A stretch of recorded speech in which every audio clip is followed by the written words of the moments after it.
Today, I'm going to be interviewing people about their knowledge, ignorance, and bias of homeless people and what they know about the situation in Chilliwack and Canada as a whole. A common myth is that substance abuse is like the lead to homelessness for more than half of it, when in reality, it's not.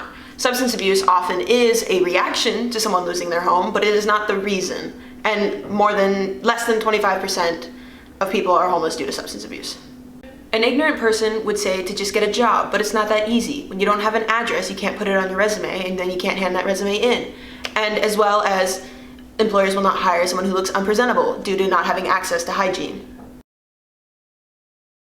What are some barriers to employment that homeless people face? I think from my experience, it's a matter of presentation to get a job, and it's hard for them to get a cleaning because they don't have those resources. So it's just it's a cycle of them not being able to have the resources to get the job, but them not being able to have the resources to get the resources either.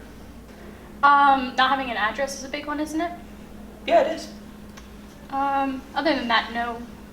So the first question was, do you know of any barriers to employment for homeless people? And the answers to that would have been unpresentable, no fixed address, and employer's bias. How many people in Chilliwack do you think are homeless? From what I've seen, just living here, I would say 400 to 500 people. So a lot. Okay. Another question was, how many people are homeless in Chilliwack? And for 100,000 people in Chilliwack, 300 are homeless. Do you know of any homeless shelters in Chilliwack? Not that I know of. Actually, I don't have an answer to this question. I'm gonna be honest. I don't. Nope. No, I don't.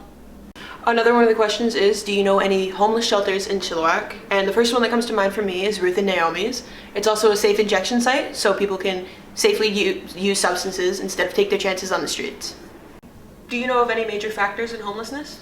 When I think of homelessness, I think of drug abuse and family problems and unemployment, that kind of thing. Substance abuse,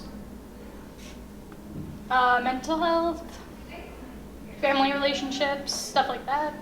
Another one of the questions was, do you know of any major factors in homelessness? And the answer to that would have been addiction, mental health, and unaffordable housing, job insecurity, poverty, and discrimination. And that makes this a social justice issue.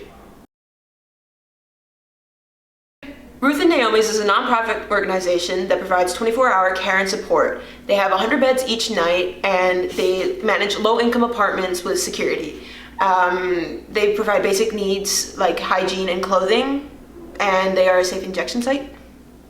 The Cyrus Center provides 24-hour care to all ages. Their first priority is food, sleep, and hygiene. Everyone is welcome provided they're not a danger to others, and they work with youth and family services to find a best solution for the homeless youth.